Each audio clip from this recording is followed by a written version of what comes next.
everyone. Welcome to the First to Third podcast.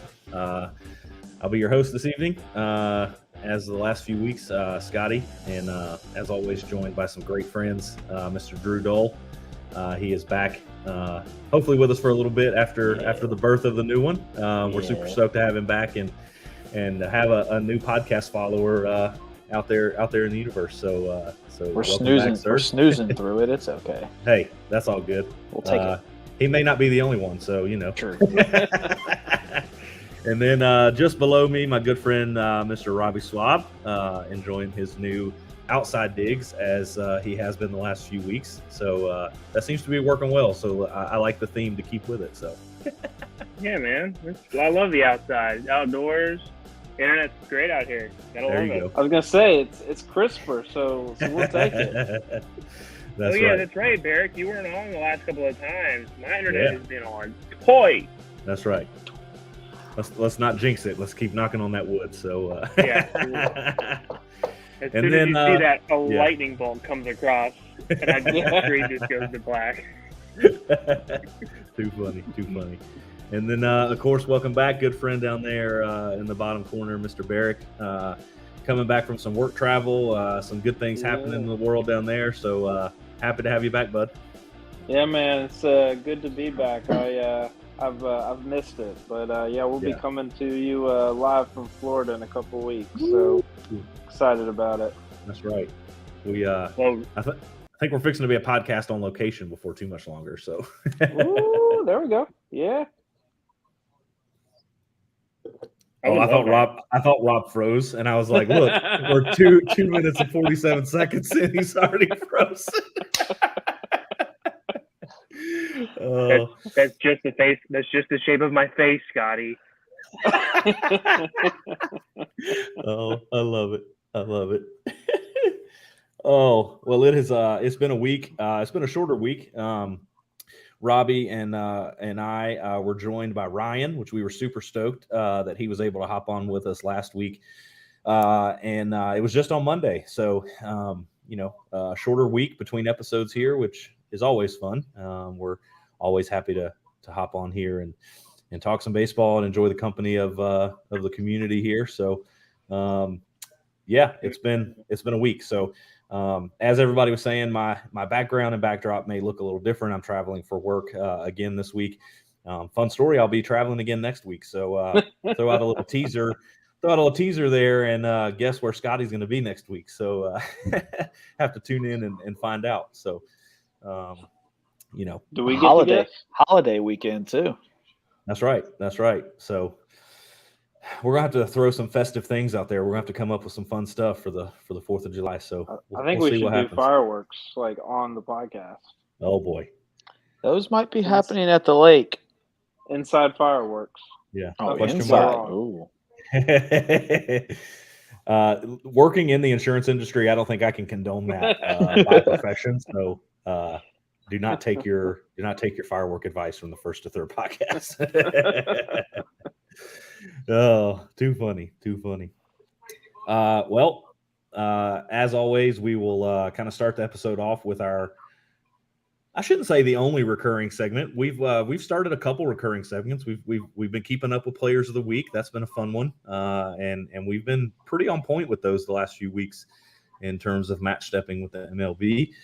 But we will start with the stack bets recap. If this is the first time you're joining, just to give you a little background, this is just a way for us to have a little fun, a little friendly competition between us. We're not betting any real money on this podcast, at least. I can't speak for what people are doing in their personal lives, Barrick. But all legal, of course. Barrick is fortunate enough to live in a great state where that is legal. That's a whole different rant. Let's not talk about Robbie that. Actually does too, and Kenny. Yeah. So. But anyway, I digress. So this was just a way for us to have some friendly competition. So each week, each person is given 50 stacks to bet with, and we're just keeping a running tally as we go through the season. If you don't put in any stack bets in the previous week, you don't get 50 in the new week. That's kind of the punishment for not getting the stack bets in. So that's a little bit of the history of stack bets there. it was an okay week for the podcast last week. I think Robbie, the Braves and Dodgers are still playing. He still has an outside hope, so we can't actually say that Robbie won or lost yet this week. It's getting real close, guys. It's getting close. It's getting real close. I don't even know if Olsen has another at bat. He might. Well, he might. Yeah. If they put up some runs, he might. So just to recap, Robbie's stack bets from last week, he put up 30 stacks that Freddie Freeman would hit one or more home runs in the Braves series, and then he put up 30 stacks that Matt Olson would hit one or more home runs in the same series against the Dodgers. So far, unfortunately, both of those guys have not hit a home run. So that's I know, and they both were on fire in the series before. Yeah. Yeah. So we shall see. So those, because that game is still ongoing, we can't call them losses. So Drew, you better stop. Makes me feel bad. You don't say that. Okay.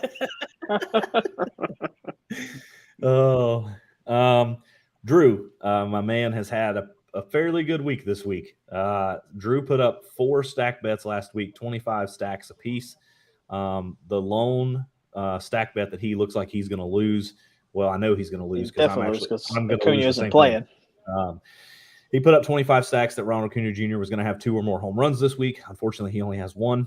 That came in game 2 of the Dodger series, or the Giant series, I believe. But he did win the other 3. So he bet 25 stacks the Braves would win 4 or more games. He bet 25 stacks the Orioles would win 3 or more games. And then he bet 25 stacks that Shohei Ohtani would pitch 6 or more innings. Yeah, that's right. And then he bet 25 stacks the Braves, Shohei Ohtani would pitch 6 or more innings and have 1 or more home runs this week. And Shohei has had quite a week. Shohei, including playing referee in a benches clearing brawl that we may talk about a little bit later. I only put up 2 stack bets last week, and I'm going to go 1 for 2. I put up 30 stacks that Dansby was going to have 5 or more RBIs this week. He has had a very good week, so that bet has hit. I followed in Drew's footsteps and put that Ronald would have 2 or more home runs this week. And unfortunately, he's not going to do that.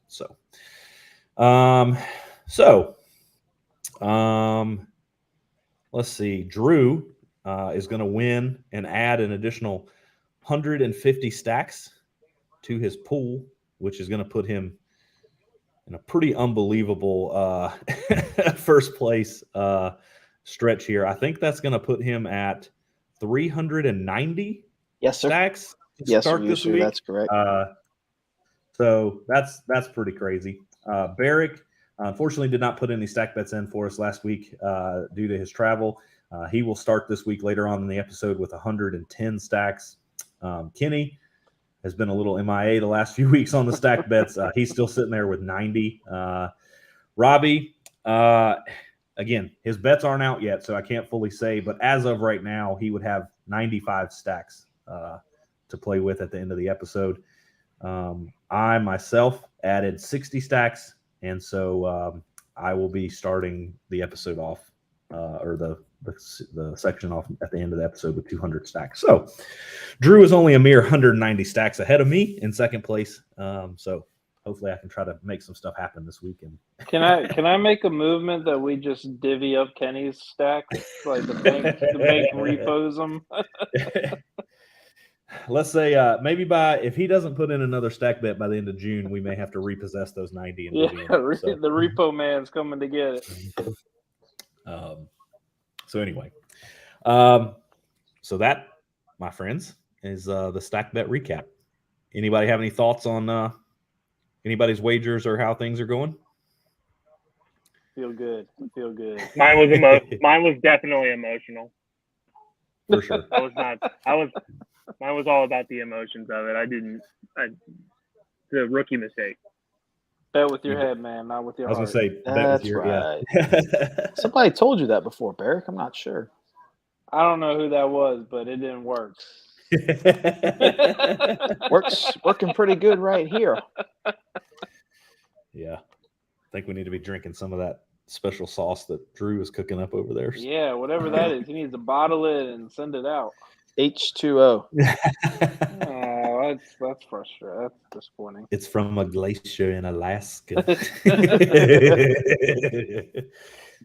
You still drinking that water from Ryan's summer of 2010 or 2011, whatever year he was out there? 2011. Yeah, I might be. I might still have. Maybe. He was up there heating the glacier himself. Just That's right. Put the cup underneath. Down. They just have taps in the side of glaciers up there, I think. So. Like maple syrup, like you get it right from I was the gonna tree? say like syrup up in Canada. Exactly. You get that high quality H2O straight from the iceberg. Yeah, man. Oh, too funny. Well, we will jump into the next kind of segment that we usually always kind of lead off the show with after stack bets, and that is our beloved Braves.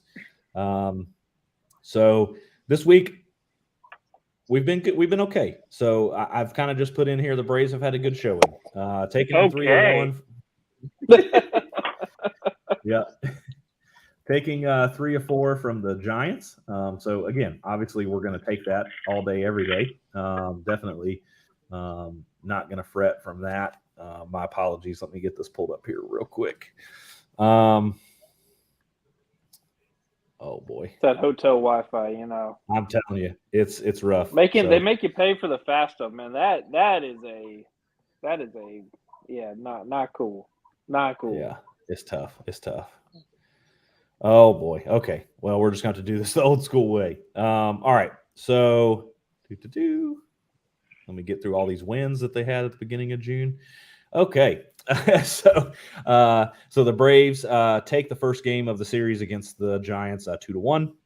And then we have just an absolute offensive explosion in game 2 of that series, and the Braves drop it 12-10. Home runs were just flying all over the park in that game. I think Dansby had one, Riley had one, Acuna had one, just all kinds of stuff happening in that one. They do bounce back and win the next game 4-3, and then they are able to clinch the getaway day game 7-6 in I believe walk-off fashion in that one. They also walked off the first game of the series. Arcia getting both walk-offs, if I'm not correct, right? So he's been a nice plug-in at second base with Ozzy Albies injury. Ozzy. Oh man, whew. It's been a week, but anyway. And then that brings us into the emotional weekend series with the Dodgers coming to town for the first time.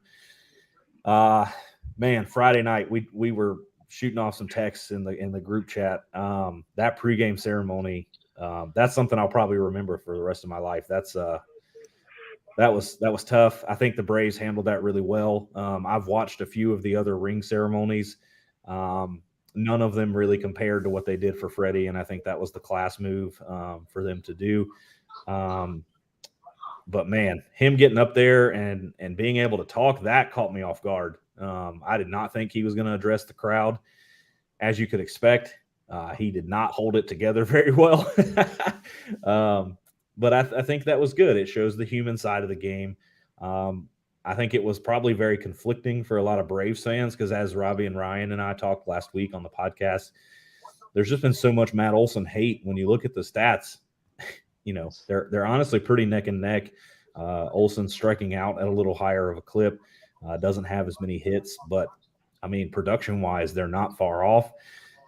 But seeing Freddie Freeman up there, you know, in tears and saying how much he loves Atlanta, I don't think that helped those people's feelings. But anyway, it was a good night. Hopefully, you know, that's the closure that everybody needs to kind of move on. The Braves, unfortunately, do lose that game 4-1.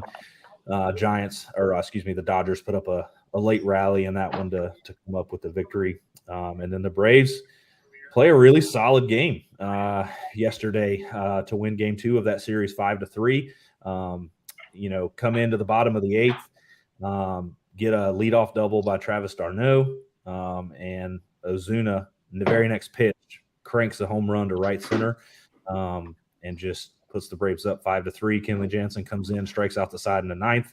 And I think that was a pretty big statement opportunity for him as well against his old club. So the Braves and Dodgers are the Sunday night baseball game. So that game is still currently going on at the time of us recording this. The Braves are winning that game 1-0 going into the top of the seventh. So hopefully they can hold that on. Currently, Jesse Chavez is pitching with a runner on and 2 outs. So love it. Love it. So that's the recap. So when they were doing the ring ceremony for Freddie Freeman, I know this is probably like a really minor aspect of it, but I couldn't help but think of how awkward that had to be for him. Like because you could tell every time, he would get emotional and want to address the crowd.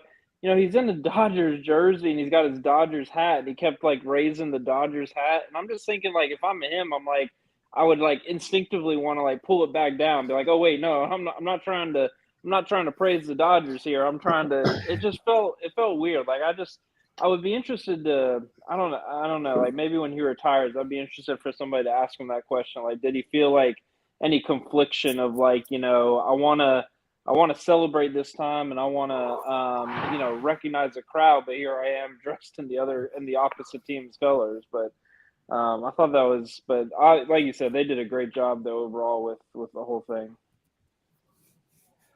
Honestly, I think he actually asked for that. I don't think that's something the Braves probably put on him. If I had to guess, that's something that I think he actually asked to do. Because I was hearing some kind of reports the last time that he kind of addressed, the Braves fan base was at the end of the parade when they were, all standing on the field celebrating the World Series. And to be honest, I think probably 99% of the baseball population thought he was coming back to Atlanta. And then obviously all the events that transpire, the season starts very quick because it's a short spring training. He's trying to get ready. And the next thing you know, the season's underway. And so there's not really a good time for him to be addressing the fans. And so that's kind of my take, is I think he actually asked to do it. I definitely get where you're coming from. I'm sure that was a very awkward thing for him to do for sure. Yeah, no, and I think it's good that he did. And like whether he asked for it or not, like I think it's good that he did it. It's just, I don't know. I was thinking just like, here I am decked out in Dodgers stuff. We're about to play a game. We're about to try and beat you. But, I'm also going to, raise my hands with my ring on. It's just, I don't know. It just feels like it should be awkward, but I am glad that he addressed them because I think that's the right thing to do, just to acknowledge how great a season they had last year. Yeah. Well, and I think too, I think he obviously wanted to say something, but I think as he got in the middle of it, he was kind of like, how do I say this without coming across that like I still want to be in a Braves uniform? Yeah, I guess that's kind of what I was getting at. Yeah.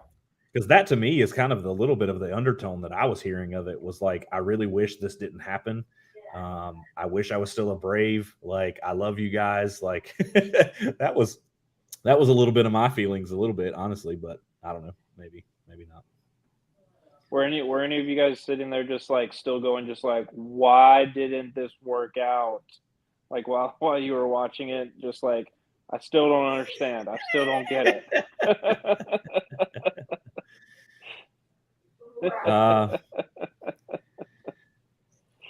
I mean, to an extent, yeah, but I mean, at the end of the day, it's business, and unfortunately, the Braves had to make a decision because Freddie wanted to play big ball, and you push, and Braves call his bluff, and here we are. Yeah. Unfortunately. I mean, I think everybody here would much rather have Freddie Freeman, but it is what it is at this point because at the end of the day, Major League Baseball is still a business. Yeah. I think the more and more that comes out too, it's Freddie Freeman's agent played a game he was not ready for, and you also know who the agent, Freddie Freeman's agent, is also Dansby Swanson's agent. So let's learn from mistakes round one, and let's not let this happen again, please, for the love of God. Yeah. Yeah, that's gonna be an interesting conversation. So, all right, Rob, I know you got some thoughts. Hypothetical here, guys. Who would you rather have, Dansby Swanson for the next 6 years, or Freddie Freeman for the next 6 years. I would say all else Dansby, equal. but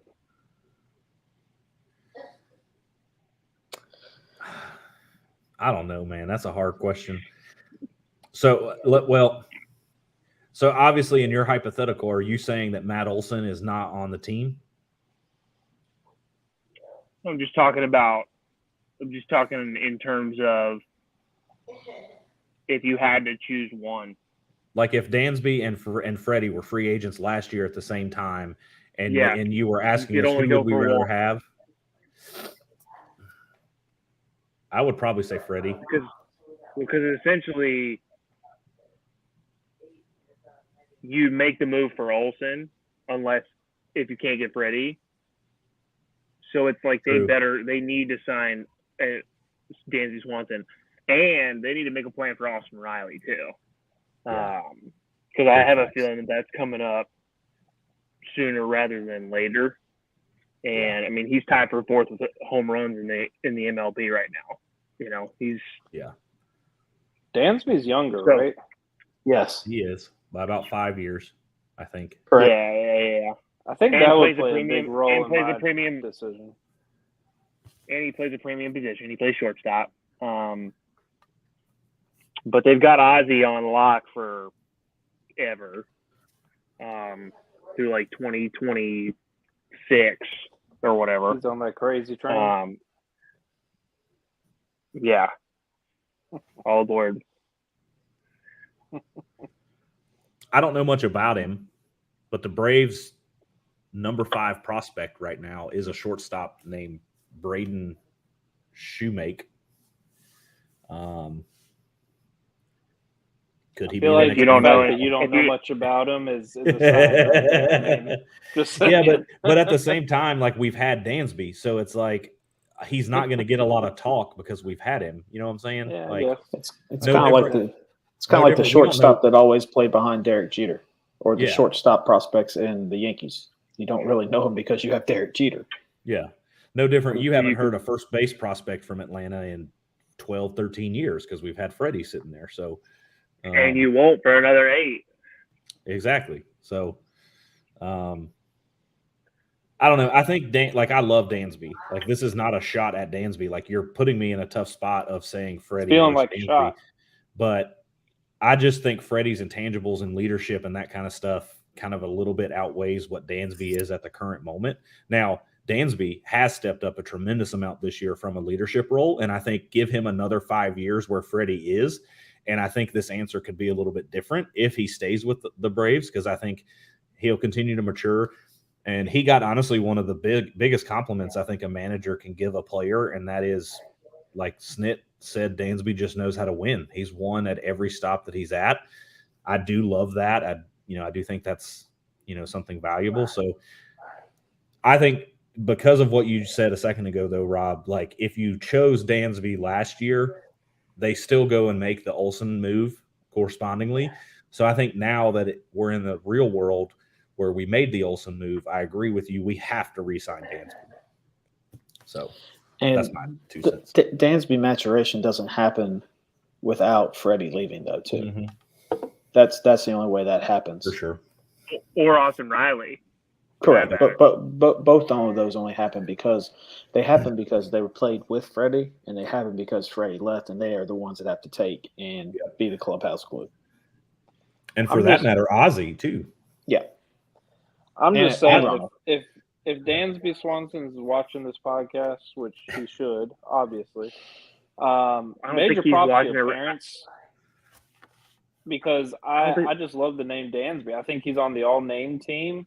So I mean, I kind of Agreed. feel like he's with me. I just if I'm picking my all names team, he and Anthony Santander, they're going to be on the same team, and we're rolling with it. So are you trying to say that the Orioles need a shortstop after this year? Because I mean, he is a free agent after this year. Is that what you're getting at here? If he like crabs? Do we know if he likes blue crab? Because if so, yes, bring him in. We'll take him. But doesn't it go back to that other comment Scotty just made? He knows how to win. Well, yeah, we could use some of that too, but Sorry, had to. Oh, yeah. Could be the turning point. True. Yeah. But no, I think, like I've said in our group chat, man, the sooner we sign Dansby, the better. Yeah.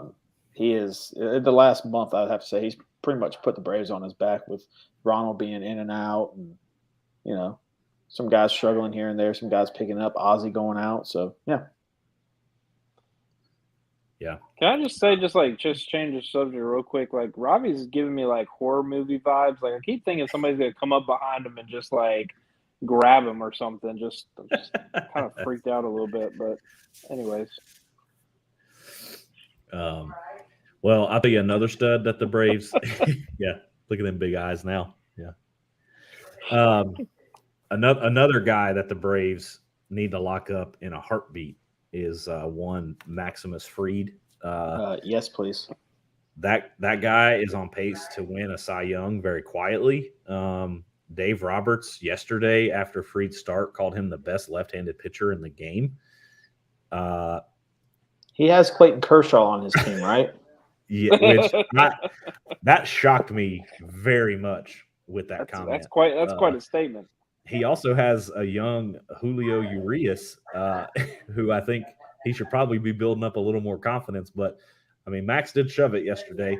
So over the last 7 days, Max has had 2 starts. Unfortunately, has not picked up a decision in either one of those. But he's gone 13 and 2/3 innings, given up 11 hits, only 3 runs. He's had 3 walks to 17 strikeouts. That's pretty solid. I loved last night, Snit coming out, making, kind of putting the decision in Max's hands, and, had runners on first and second, I believe, with no outs, proceeded to strike out the next 2 guys. Honestly, should have struck out Bellinger. That was one time. So John Smoltz was on the Fox broadcast last night. Most of the time when guys start talking about pitch sequences and stuff like that from a commentator standpoint, it never feels pretty legitimate, and the pitcher ends up going with the opposite of what they talk about anyway. But I think John was actually pretty spot on with his synopsis of what was happening during that at-bat. Unfortunately, Max just kind of missed a spot down instead of getting the fastball up. Bellinger kind of gets a broken bat single that dribbles through, scores a run, and then they pull Max out of the game from there. But I loved it. I mean, for him to come in and bear down and throw it, and I think that last pitch he threw to Bellinger was 98. So it was correct. 105th pitch of the game, still throwing 98. I mean, I'm going to take that all day, every day. So, just one of those things where I just love Max Fried Day. I mean, it's a good day to watch baseball when that guy takes the mound. So, wow, are y'all watching the broadcast right now? Michael Harris just stole third, and Dansby stole second, and Darno's up just chilling with second and third, no outs. Yeah, but are you watching it? You see what happened? I'm watching. Not really, but so Will Smith, the catcher, tries to throw Michael Harris out. Michael Harris is going to be safe. He got a huge jump. And he hit the bat of Travis d'Arnaud in the box. The throw hit the bat. Hate it for him. And he threw the ball, and it hit the bat coming out. I hate it for him. Don't say that every day. Shouldn't have been standing there.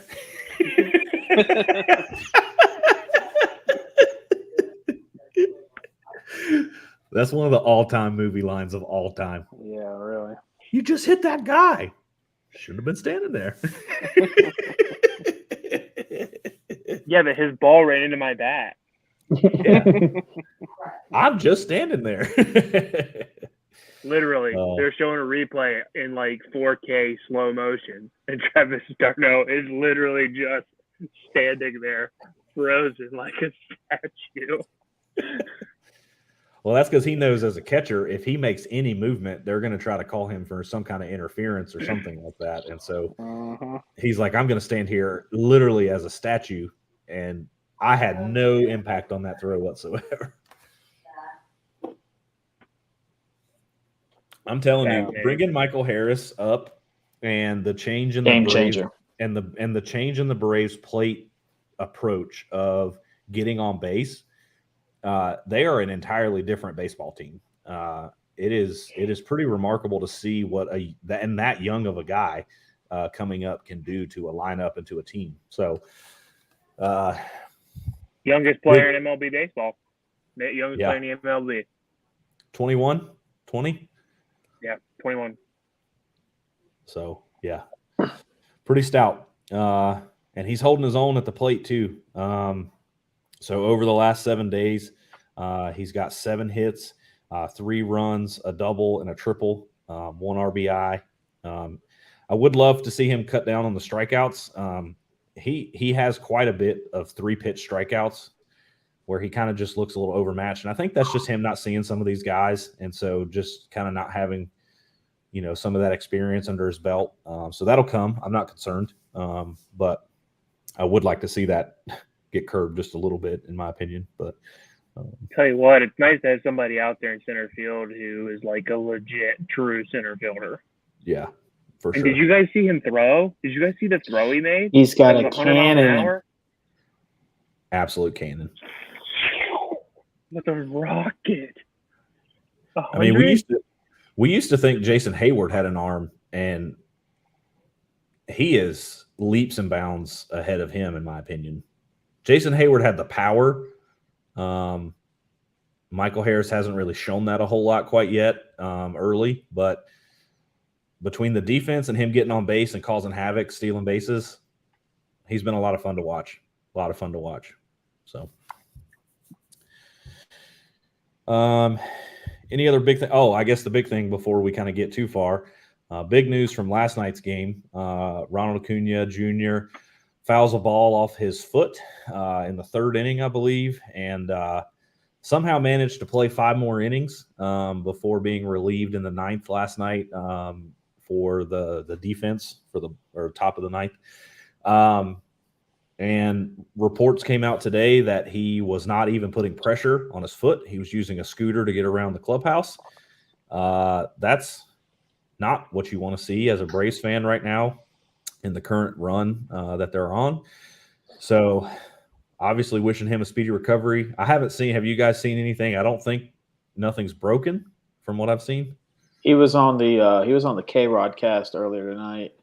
I didn't get to tune into that part, but he was on the K-Rod cast. So he's at the ballpark, obviously, but I guess it's day to day. I know they're off tomorrow, so that helps as well. So yeah, hopefully an off day. Maybe that's why they gave him a day off, just to kind of make sure.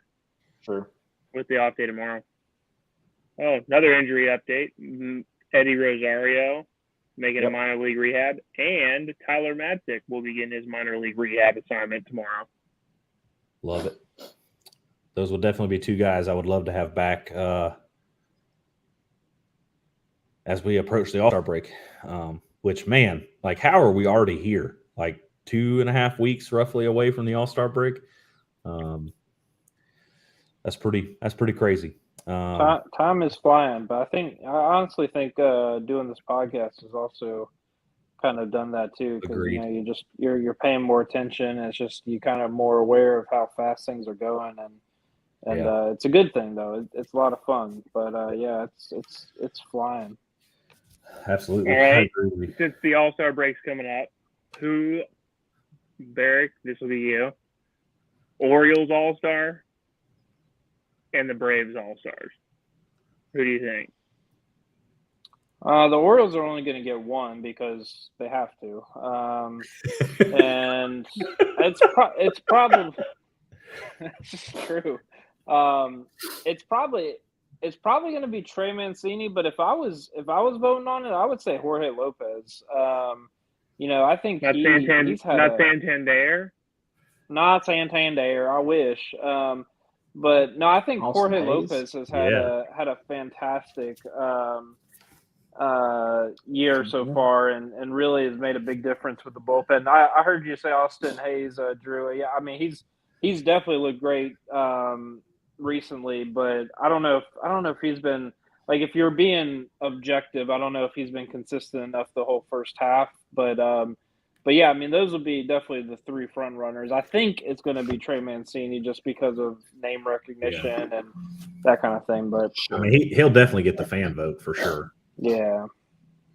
So, What about the Braves? You think he's going to? Hey, here's a quick question for you though, Barrick. Yeah. You think Trey Mancini's still going to be on the Orioles roster before the All-Star break? Because I don't. It's a good question.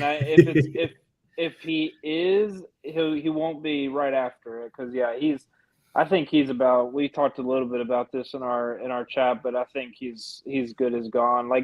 And that's been on the radar since the start of the year. That's not breaking news, but it does feel like the closer we get to the All-Star break, the more kind of solidified that's becoming, which is a shame. I think all Oriole fans would love to keep him, but at the same time, like we were talking earlier, it's a business, and if he can get on a contender and kind of experience some winning for the first time in like 12 years, that would be good. I'd be happy for him. That's too bad. I'm enjoying him while we have him. Let's put it that way. Yeah. On the Brave side, I think I would have to say Max Fried, definite All-Star. I think Dansby Swanson has played himself into an All-Star this last month. My boy. Ronald will probably get it. Just I think Barrick with the name recognition. He's an electric player, and in the games that he's played, he's made a pretty huge impact. I think he could get voted in. Bullpen's going to be tough just because, like, the manager has complete say over bullpen arms, right? You'll get Kenley Jansen. Yeah, Kenley. I think you get Austin Riley. Okay, I could potentially see that. AJ Minter. I know he gave up a run yesterday, but dude, AJ Minter's ERA. Oh yeah, there you go. Wow. Yeah. I don't know. You think Riley will get in before Arenado? Justin Turner being in the games in LA. I don't know if Justin Turner gets in. He hasn't been playing a lot of third base. He's been DHing more. But okay. I don't know. I don't even know what the rules are. Yeah. For positions, like how many games? Yeah. Like, is it a percentage? Is it a number? I don't know. Yeah, I'm there with you. To qualify for a position. Yeah. I think the Braves will probably have the most in the National League. Right there with the Mets and the Dodgers. That's a fair bet, yeah. The Mets and Dodgers, well, I don't know. The Mets have been playing well, but I don't know if they've got more than a couple guys that have been playing, out all of this year. world. Situational hitting, boys. Situational hitting. It's the name of the game. Hey, this will be a cool first. Will this be the first year the National League has had a legitimate designated hitter be voted in? Yeah. Because in years past, when it was in the American League ballparks, they just picked a person to play the DH, right? Correct. So that's fun. It would have been Bryce Harper for a freaking. It would have been Bryce Harper for a shoe-in if it hadn't happened. What happened last night? That was rough. He'll probably still get voted in. Correct. Contract incentives. Seriously. But no, I think we are looking to plan on releasing some first to third All-Star ballot predictions and or teams. So look for that here in the next couple episodes. So Robbie giving us a nice little teaser to throw out there for you to come back in a couple weeks. So, hey, who's working for you? Hey, you should do a podcast. We're gonna try and make it so that we can maybe actually get real votes for the All-Star game. Let's kind of make that as a goal for the podcast. Yeah, absolutely.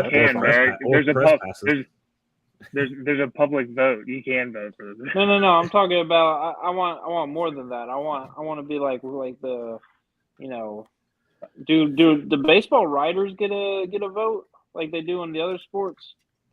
I don't think so. I don't think so. I think it's mostly fan. It's fan and player mostly. You want us to get a Hall of Fame vote, Barry? That'd be nice. Yeah, that's what I'm shooting for. Yeah, let's do it.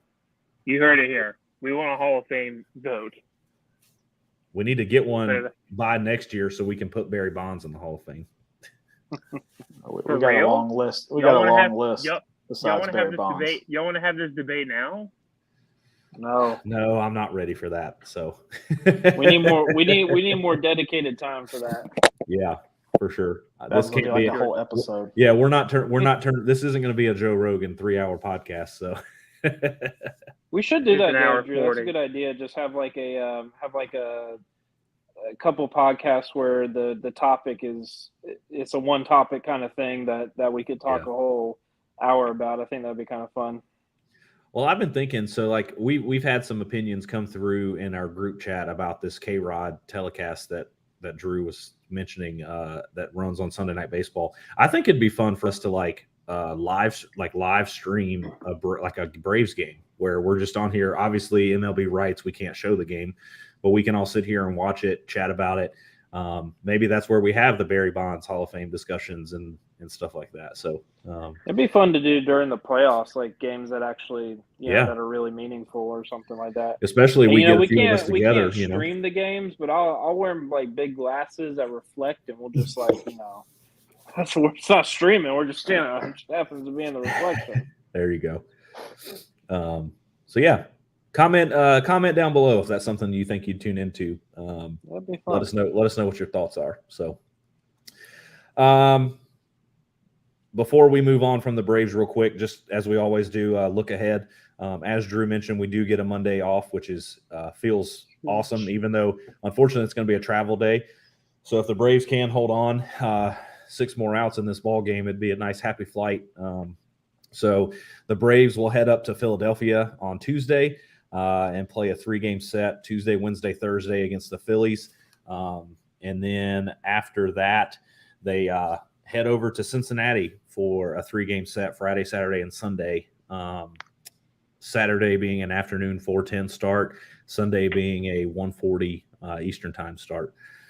And then they get to come home and host the St. Louis Cardinals for a 3-game set on 4th of July. So that'll be fun. Albert Pujols making his stop in Atlanta, possibly for the last time. Yadier Molina, definitely for his last time. So that'll be fun to tune into for sure.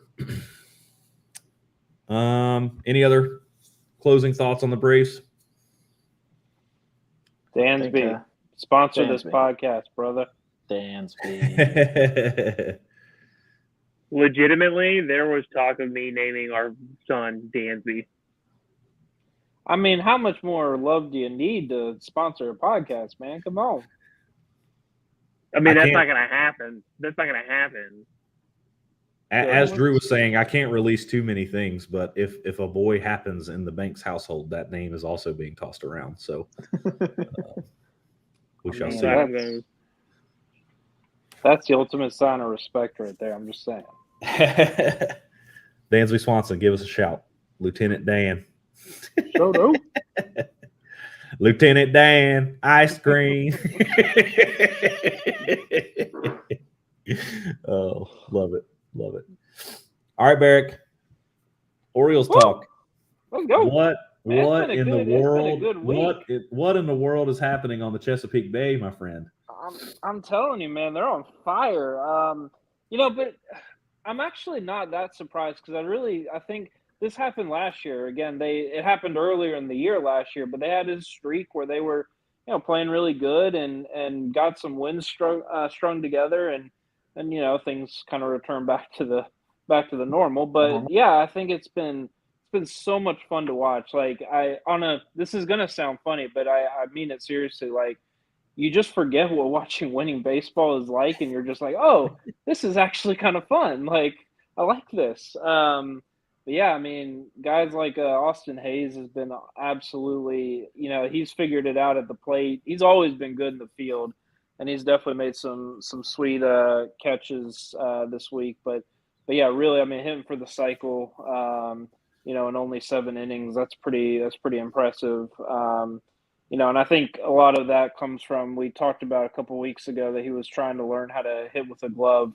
And he's clearly figured it out. So he's been great. My boy Jorge Mateo is still playing really well. I think he's another one that still could get traded at the deadline. Ryan Mountcastle, you know, he's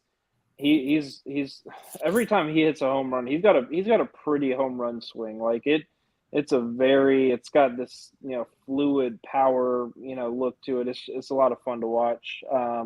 Bullpen has been great. You know, I think I read something on The Athletic that the beat writers for each team in the AL East was asked, you know, what's been the key to your success, and every single one of them, when it came to the Orioles, said, you know, the bullpen's, you know, improved so much, and that's led to their success. So yeah, I mean, it's been a lot of fun. We'll see if they can keep it up. You know, and they're not, you know, playing trash teams either as far as the winning goes. So absolutely, it'll be interesting to see what happens. You know, again, after the trade deadline, we're expecting the roster to look differently. So it's kind of hard to imagine them continuing this on, but who knows? They're definitely scrappy. They're having a lot of fun from what the reports are in the locker room. So you love to see that, just a team that, you know, is just out there having fun, and it's translating to wins. So yeah, it's been cool, man. It's been a lot of fun for them.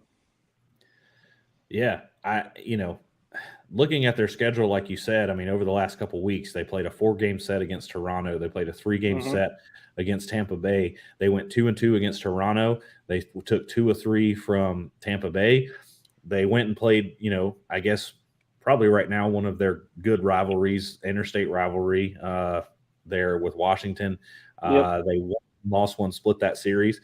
But then they go on the road to the Chicago White Sox, who had kind of put on a little bit of a resurgence there, trying to win some ball games, and they take 3 out of 4, and they get a little scrappy with some bitch and clearing, you know, activity, which, I mean, you love to see it. The guys out there competing. So, yeah, like I said, they're having fun. They're not giving in, and you know, I think you know, a lot of that comes from the young guys coming up. So I think Adley coming up really. You know, he's going to be hungry. He's going to be really wanting to, you know, make a name for himself. And I think that's infectious. You know, I think you just get one guy that just really wants to play, and the rest of the locker room kind of falls in line. So, so that's one of the nice things about having a young team is you know that they're going to be hungry, and they're going to have some energy. And yeah, it's been fun. And if they get like we've talked about multiple times, if they get a few more guys called up, then, you know, you kind of expect that to keep going. So it's finally been, you know, fun to watch. I mean, the last couple of years have been really rough, and it's kind of nice to get a little reprieve from that. Yeah, absolutely. I hear you. The Orioles are kind of like very confounding in my brain. Like my brain doesn't kind of understand how to look at them. I feel like every week we've gotten on here and we're talking about them winning games and going through that stuff. But I look at the standings, they're 34-40, so they're only 6 games under 500, which is, you know, way more than I think any of us expected them to be in right now. But they're 19 and a half games back in the division. It's crazy. But I will say, I think there's a little bit of a silver lining here. They're only 7 games out of the wild card. So you're sitting here 2.5 weeks from the All-Star break. The Orioles, they get on a good run. We're not talking about a team that couldn't make the playoffs. So yeah, I think what's gonna happen. Sorry to cut you off, Scotty, but no, I was just gonna say, like, I think to that point, you know, again, we expect them to make some moves. I think in the immediate future, I think those moves are probably going to lower, you know, their overall talent level in the immediate future. Sure. So again, I think this is going to end up like, you know, they're going to miss that wild card, but not by a lot of games. And I think that's going to be viewed by a lot of people in the, you know, front office as a win, because, you know, that's showing that steady improvement that they're trying to get every year. So Absolutely. I think that wild card number is going to be really important at the end of the year to see how many games out of the wild card they are. Because if it stays as a small number, I think a lot of people in Birdland are going to be pretty excited about that. Yeah. It also tells you how good the National League East is. If you're 19 and a half games out and you're only 6 games below 500, there's a lot of divisions. AL East, sorry. Yeah, sorry. Yeah. There's so many, you know, there's teams and several divisions that are 6 games under 500 and they're in the race. So Yeah, and that's always been the problem for the Orioles. And at one point, the Rays, although not so much anymore, obviously. But when you've got such a loaded division, it makes it that much harder. So yeah, I don't for a while now, I haven't ever really looked at the AL East standings because I feel like it's depressing, but B, it doesn't really represent how your team is doing because again, you can be playing decent ball and still be pretty far back when you got the Yankees and Red Sox, and again now the Blue Jays are playing pretty good. The Rays have been playing good, so it's brutal. But I know even at one point I was reading some pretty high level reporters talking about that. They need to kind of distribute the division a little bit just to make it a little bit more even. But that's the topic for another time. But yeah. Yeah, we've had that sitting on the topic list for a while. Maybe we'll get around to it. But, we all kind of think at the beginning of the season when we talked about the DH getting put in, there isn't really a thing as interleague play anymore. I mean, you're just playing teams from different parts of the country. So we'll definitely I think that's a conversation worth going a little deeper in at some point. The Orioles, though, 7-3 in their last 10 games. You got to love to see that. And like I said, just showing some heart out there on the field, and putting it in. I think one of the big things for you guys, and we talked about this early on with his struggles, Adley Rutschman has kind of been on fire here lately. Yep. This week alone, he has had 6 hits and 18 at-bats. He scored 3 runs. He's had 5 doubles. I think he hit his second career home run this week, has 3 RBIs. Guys, he only has 2 strikeouts in 19 at-bats. He was striking out at a much higher clip before that. He actually leads the Orioles in OPS over the last 7 days with a 1.146. So he's starting to put that production together, and he's starting to look like that cornerstone guy that I think everybody's hoping for him to be. So I think there's 2 exciting things to kind of watch, like at least at this point going forward, and that's one of them is to see just everybody expects significant improvement, from Adley just because of how talented he is, and but to see how fast it happens, I think is going to be interesting. That's going to be fun to watch. And then, like we talked about before, who's the next guy to get up with? Grayson Rodriguez is still, a possibility, but it's with his last strain, it's still down there. So it's going to be. Those are kind of the 2 things right now to watch going forward for the Orioles. Who's the next one to get brought up, and how fast does Adley get better? So those are going to be fun to watch. Yeah. Speaking of getting brought up, Rob, you alive, dude? Connor Norby going to Double-A this week.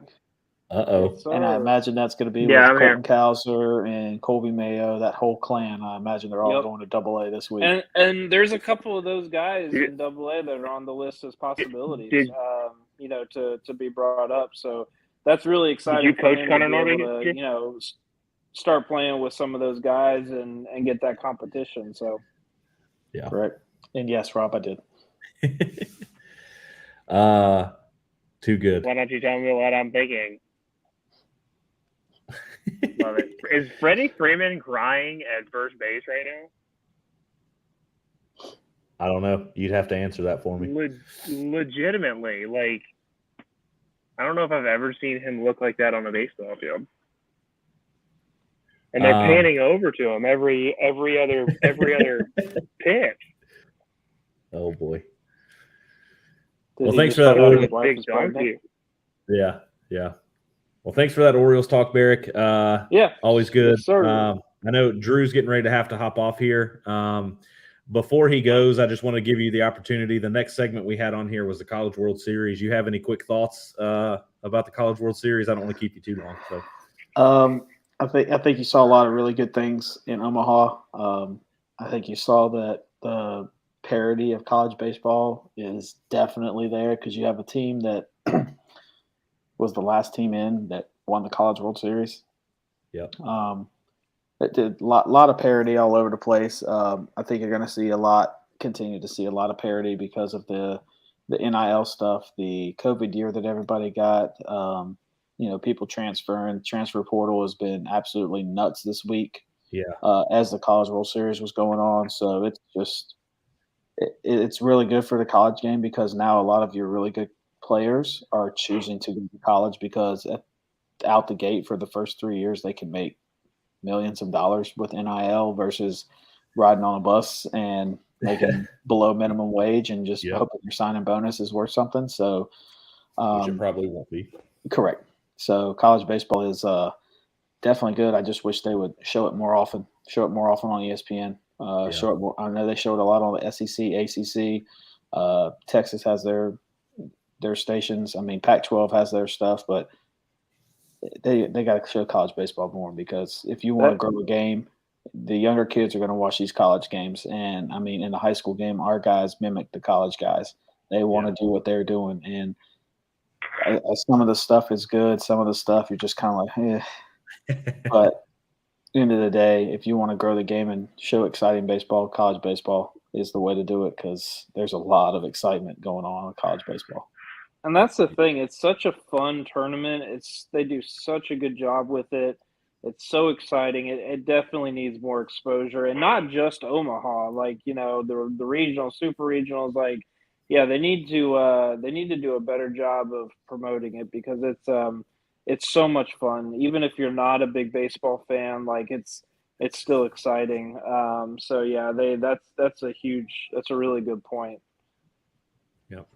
Y'all be good. All I'm right, going to catch Drew. up with you guys next week. Appreciate you, boss. All right, buddy. See ya. Yeah, so I think Omaha was Love you, Drew. Having Mississippi win was pretty unexpected and a lot of fun. I kind of took a little bit of pride that Oklahoma made it because they knocked off my Hokies, but yeah, we were talking in the chat about how much kind of SEC flavor there's been in college baseball and the success this year, which as an ACC guy, I don't love that, but it's always fun when you have somebody that's never won it before. That's pretty cool to see. Which was very shocking because I feel like Ole Miss has had a pretty good program over the years, and so that was correct me if I'm wrong. Did Mississippi State win it last year? I think they did. Yeah. Yeah. Isn't that crazy? The state of Mississippi is starting to dominate college baseball. You're telling me. Rob's on the move. I'm all good. No, college. Honestly, I thought there were a lot of blowouts, which kind of goes to the state of pitching in youth, high school, and college baseball. I think the offense, the metal bats, the baseballs are a lot further along than the pitching. But the kid today from Oklahoma, I don't know if you guys watched the final game, but the kid today from Oklahoma was a true freshman, all right, and was absolutely dominant for 7 innings. Ole Miss had no answers for that guy. And that was honestly very entertaining for me as a baseball person because, there were a lot of 10-plus run differential games in Omaha. And it was really nice to see some guys go out there and just go out there and pitch and be really good on the mound.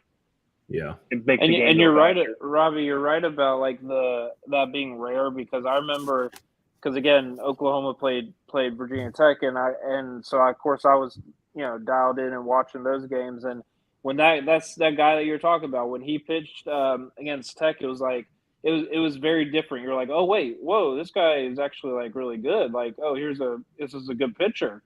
And it's kind of like, oh, that's what it looks like. Okay. And you notice a big difference in the game when you got somebody like that, on the mound. So yeah, it's definitely it seemed to be a rare thing in college baseball to have a good pitcher on your team this year. Yeah. Well, and in a big game, like I know they didn't end up winning, but there were a couple of situations that did not go Oklahoma's way that I thought shifted momentum or took momentum away from them. And no excuses. You got to be accountable for the results and responsible for the results that you have, but tough. Yeah. Tough. Yeah. I mean, again, and that's the thing that I think sometimes gets overlooked about college baseball, and especially when you're talking about, as Rob said, a true freshman. A kid's 18 years old. Like, I mean, in a lot of ways, that's still a kid. I mean, you know. Oh, yeah. So, I mean, for him to go out there, you know, possible season-ending game and put up a performance the way that he did, you know, kudos to him. Oh, yeah, absolutely. And hopefully he can use that to kind of build as he kind of, you know, continues to go forward. So I echo all these. College baseball is one of the most electrifying brands of baseball out there. The atmosphere in Omaha, I mean, again, Rob, you've been able to experience it both in the stands and in the dugout, which you know, is unmatched. But just seeing that, and there's just nothing sweeter than the sound of that metal bat when a ball is just absolutely demolished. I watched like a highlight reel of Ole Miss's back-to-back home run spree yesterday, and just the sound of those balls coming off the bat. I mean, you just know, tingle a little bit. It's one of those, like in the dugout, as soon as that ball's hit, I mean, the whole dugout's like balls hammered. I mean, like you just hear it. It's just such a different, it's such a different sound. So hopefully, like Drew said, college baseball can get some more love. So can I go ahead and make my pick for next year? I'm taking Mississippi Community College to win the College World Series, just because that seems to be the trend. So lock me in for that. Southeastern Mississippi State Community College. Whatever. Yeah. Whatever college is left in Mississippi, pick them. I think you're going to have favorable odds there, Bert. What would that be? That would be SEMSCC. Yeah, let's take them. I'm going to buy a hat. Oh, too funny. We always reserve just a quick segment of just kind of MLB news that's happening. Just a couple big things of note. We've touched on a couple of them already. Bryce Harper gets hit in the hand by Blake Snell in the Phillies and Padres series. Results of that have come back as a broken thumb. I kind of saw some chatter on Twitter that this might end his season just because he's already dealing with the right elbow situation. He's now dealing with this fractured thumb. A lot of people are just saying this is kind of a sign to just maybe go ahead and get that elbow taken care of and just rehab everything possibly at one time so that he's ready for the start of next season. You know, I think obviously I'm not a huge Philly fan. Tommy John? Does he need Tommy John? Well, I think he was going to try to basically not throw for the rest of the season and see what was going to happen. I think they're just saying it's a strain. So I don't think he's going to have full TJ, but I don't know. So, but I've seen that chatter that a lot of people are just saying he should at least just take the rest of the year off at this point and just let that elbow heal and let the hand heal. But I like Bryce Harper. I like what he brings to the game. I think he's a very talented player. I wish he played on a different team. It would make it a little easier for me to pull for him, but nonetheless. What if he was on the Nats? Outside of the NL East would be helpful. So I would love to pull for Bryce. He was an American League player.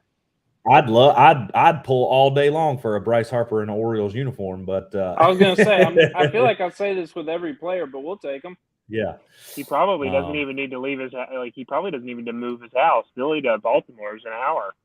Yeah, does he make more than the entire Orioles team? Yes, probably. by tenfold. That's just sad. Yeah. Mark Apple, is it Apple, not a Pell? It's a Pell. It's a Pele. It's a Pell. Okay. It's Mark. I think it's Mark Appel. Mark Appel, that is a tremendous story. Kudos to him getting his first MLB call up. Did he make his debut today? I didn't check. I don't know. But kudos to him. That's an incredible story. I highly recommend anybody go out there and take a look at that. He's gotten a lot of coverage over the last couple of days because of the call up. To go from an injured, retired player 4 years ago to be able to come back and, play well enough to get the call, I think that's pretty astounding. Kudos to that guy for battling. I think that's a pretty cool story. So it's a testament to mental prep and mental health and all of that, because agreed. It's a similar level story to Tyler Madsick and coming back from the yips. Because the guy took 3 years off in baseball. Yeah. Insane, and was a victim of incredibly outlandish expectations because he was the number one pick. Yeah. So it also lends credence to what Dansby Swanson has done as the number one pick to continue to just incrementally get better and better and better, because the expectations are astronomical. And to stay mentally strong through the streakiness that he's had. Yeah, I agree 100%. So kudos to Mr. Appel. I threw this on here. This is something I'm definitely interested of getting your guys' thoughts on. So Saturday, the Astros throw a combined no-hitter against the Yankees. They took 3 pitchers. I'll be honest, I don't know the pitchers off the top of my head just because I don't particularly follow the Astros too much. So, but the topic that I wanted to throw out there, do you think that combined no-hitters should get as much celebration as opposed to when one pitcher throws his own no-hitter? Because I feel like there's been a shift, in my opinion, to where these combined no-hitters are being celebrated as if one pitcher threw the no-hitter. And I'm interested to hear your guys' thoughts on that. I don't think it should. I don't think it should be. Personally, I think a combined no-hitter is impressive, but to me it kind of is a no-brainer. Like, if you're able to do it, a single person throwing the traditional no-hitter, I think that's more impressive personally.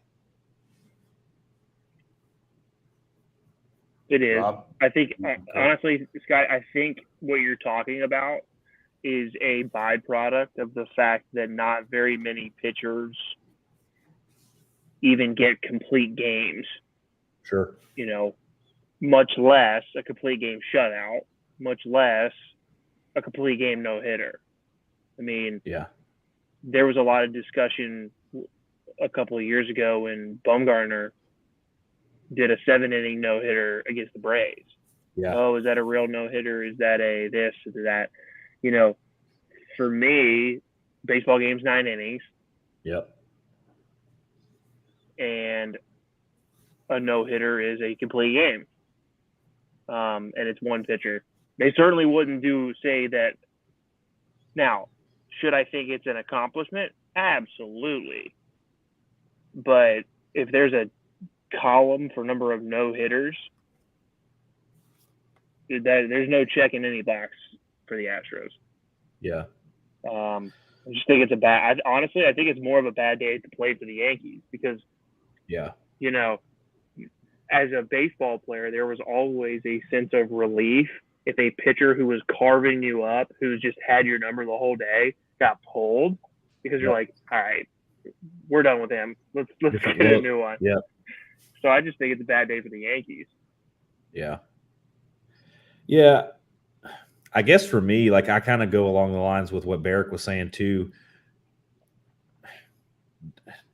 I guess where I struggle is technically, yes, that team did not get any hits. But where the big difference is if you have a starting pitcher go 6 innings, he's only faced that lineup maybe 2 times. Maybe he faced a couple guys 3 times because some guys still got on base with walks or whatever. But then you're bringing in an entirely fresh arm, an entirely new person, an entirely new look, and then you're doing it again because they brought in a 3rd guy. And so to me, it's just honestly not that I'm not that impressed because you brought in fresh guys, you brought in fresh arms. It's just so to me, is it a no-hitter? Sure. I just don't know if it should be celebrated as if a pitcher threw the no-hitter by himself. Because like you said, Rob, like it doesn't check a box. Do those guys now go into Major League history saying they threw a no-hitter? Like, I think they do. They say you were yeah, a part of it. You say you were a part of the no-hitter. I'm with you, Scotty, in that I'm surprised at how much like press it gets. Like I feel like when I see it, on ESPN or pick your site, I just kind of like I'm like, okay, yeah, great. I mean, yeah, it's bad. You don't want to diminish it. It's still like an accomplishment for sure. And I do like kind of the team aspect of it, like the whole team banded together, kind of to make that happen. But yeah, it's every time I see it on the news, I'm just kind of like, all right, next story. Like, well, and I guess it's just weird to me because the teams themselves also celebrate it. Like the Astros, when they got that out, they celebrated as if that guy pitched the whole game. And I guess, I don't know. It's a weird look to me. And so it is. I was just curious, Yeah, I think we're all on the same page with that for sure. Yeah. And then, of course, we've already talked about, unfortunately, Ronald Acuna with the foul ball off his foot. It'll be interesting to see how that plays out over the next couple of days. I'd love for him to not end up on the DL for any bit of time, but we shall see. It's not encouraging if he's not putting any pressure on the foot. So. Yeah, but you got to remember, like, it's super early, and they may be doing that just as a precaution. So you just kind of have to wait and see, like, what the imaging shows and how he feels. For sure. All right, Players of the Week, brought to you by us, sponsored by nobody. So Dansby Swanson. A recurring segment theme that we've done on here is announcing a position player / hitter and then a pitcher of the week. Barrick, do you have any names that you are wanting to throw into the hat this week? I have Austin Hayes.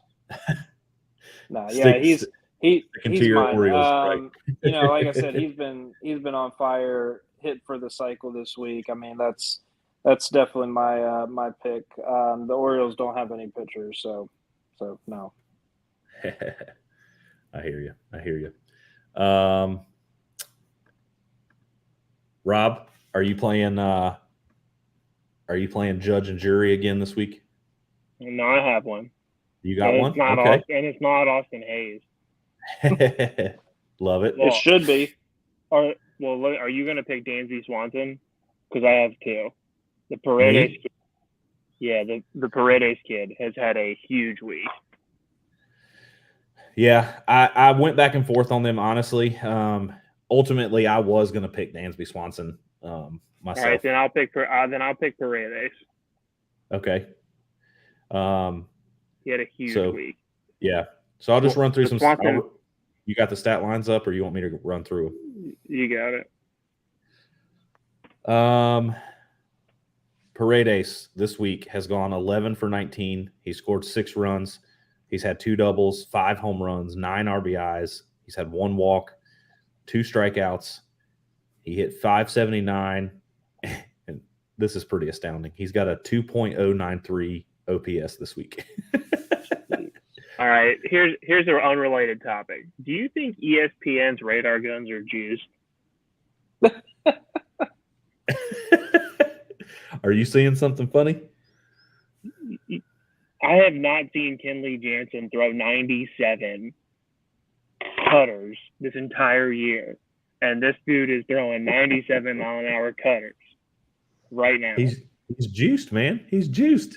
I was gonna say maybe it's not the radar gun. Maybe it's the player. But he's back-to-back days.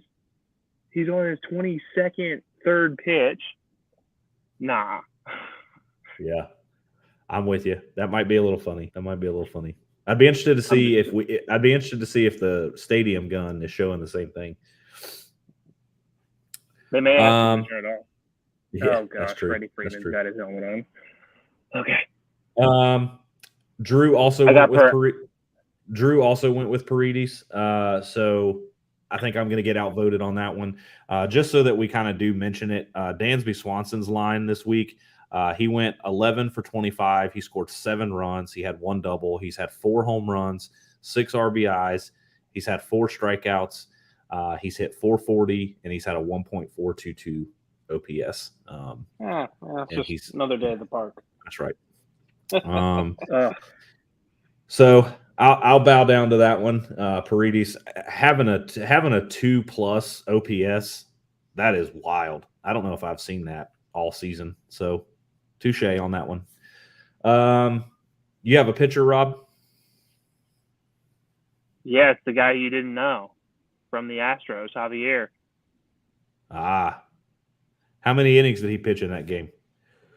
1. 7. No, I'm just kidding. I think he went 7 innings. Okay. Drew and I actually agreed on this one. We both picked Corbin Burns. Corbin Burns had 2 starts this week. He went 2-0, had a 1.84 ERA. He pitched 14 2/3 innings, had 7 hits, gave up 3 runs, had 19 strikeouts with a .75 WHIP. Is that last guy's name Urquidy? No, Christian Javier. Christian Javier.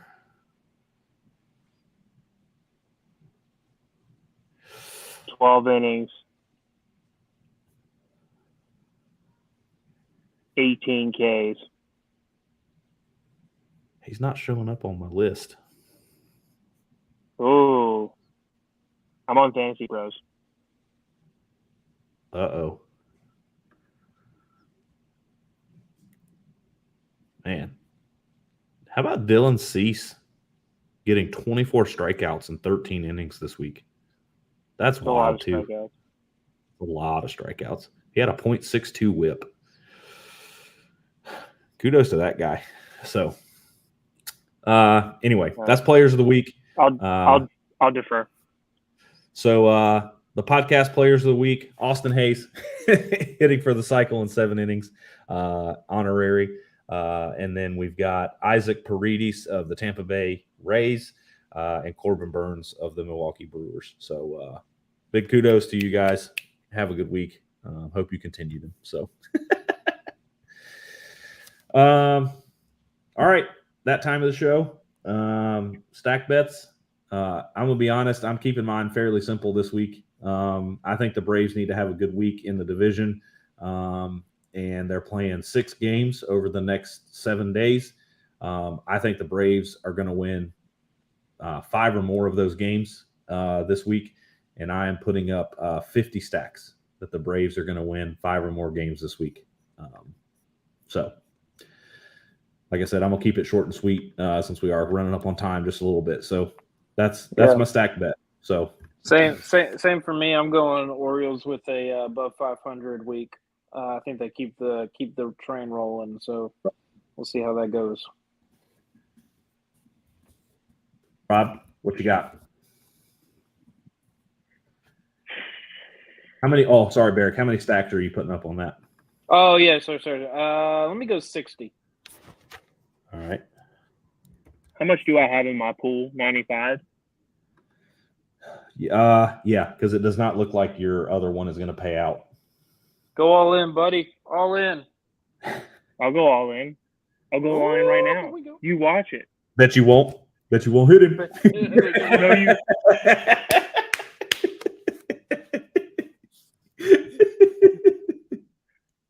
No, I'll do it. Braves play 6 games next week. Yep. Reds. Golly, man. Do it.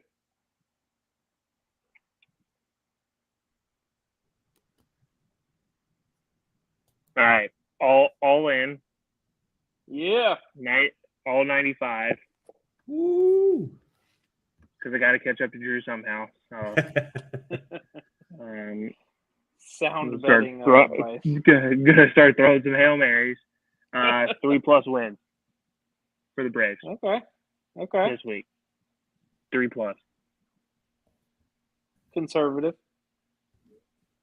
I'm gonna say I don't know if that one deserves a 2-to-1 payout though. All right.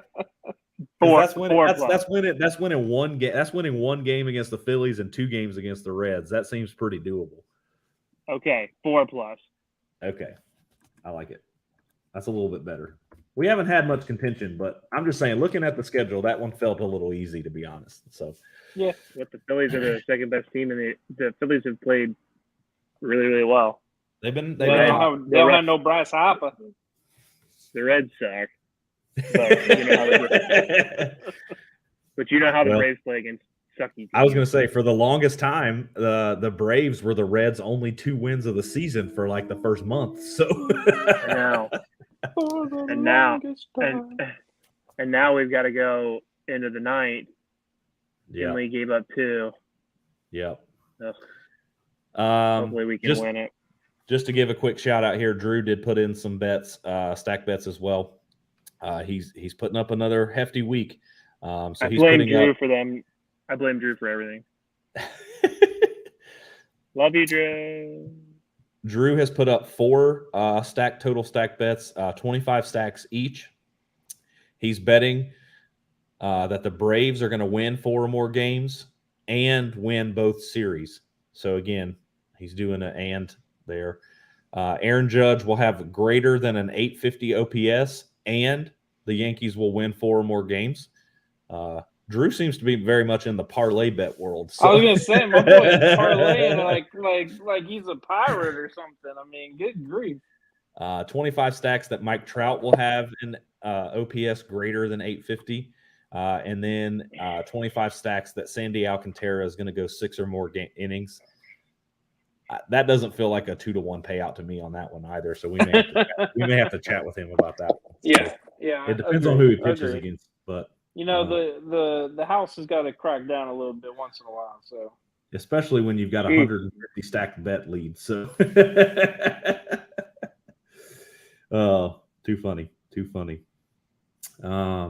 Very good, gentlemen. Appreciate that. I hope we have some good stacks this week. I hope we come away with some winners. So again, as we always do and kind of mentioned in this episode, we are by no means professional gamblers, so we would highly recommend not taking any betting advice from this podcast.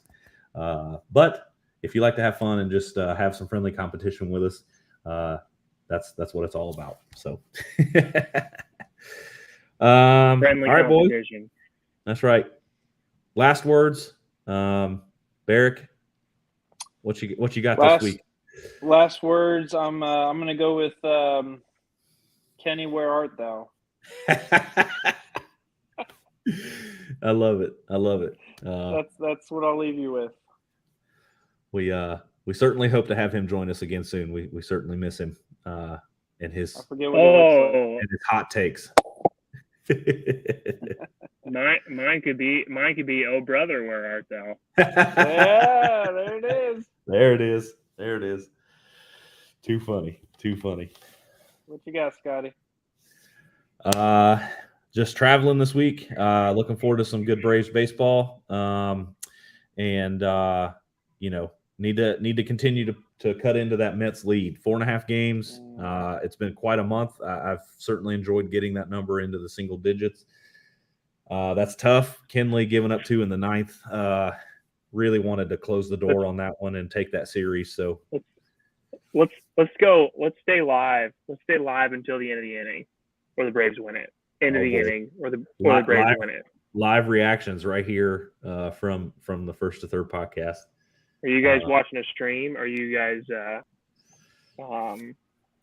I don't think I've got the internet bandwidth to try to do that right now. So I guess I could turn on the TV, but yeah, Scotty, you're acting like you're acting like you're up in like the Yukon territory. I'm in a secret government bunker that does not have access, but to enough bandwidth. I will probably bow out of that. But Scotty, travel safe. Looking forward to seeing where you are next Sunday, and yeah, like I said, we'll here in a couple weeks I'll be coming live from Florida, so I'm excited to do that. So So yeah, Yes, sir. we'll be talking to you guys soon. When's your new job start, Big B? So starting August 1st, trying to get out there the third week of July. So trying to schedule and pay for movers when gas prices are high in the middle of summer is not ideal. Don't recommend it, but yeah, we're still hoping to get there. So yeah. Thanks, looking forward to inflation. Yeah. So I don't think we're definitely not going to go down the political route on the podcast on that one. So I'm not. But yeah, it's been smart. good, boys. I'm not smart enough or dumb enough to go into politics. For sure. Well, Rob and I may hang on at the end of the podcast here, but we certainly don't want to drag this episode on for too terribly much longer on here. But Braves, Dansby did just strike out there, so that's pretty unfortunate. But I'm a pitch behind. Yeah. We appreciate you guys tuning in as always. Just to kind of wrap us up, as always, if you have any comments or questions and want to send them into the show, we greatly appreciate and love to hear from the community. So you can always email us here, first23rdpod@gmail.com. That's the word first, the number 2, the word third pod@gmail.com. Dansby, you got that? Dansby, you got that? Okay. Also down in the description below, be sure to follow us over on Twitter and Instagram. We try to live tweet the Braves games as often as we can. We try to throw up some Orioles content whenever we can as well. But we appreciate you guys tuning in. Be sure to like and subscribe to the channel. We appreciate the support, and we look forward to coming to you next week. So tune in and see where my new location will be then. So until then, you guys stay good and have a good week. See ya. Yeah, thanks, fellas.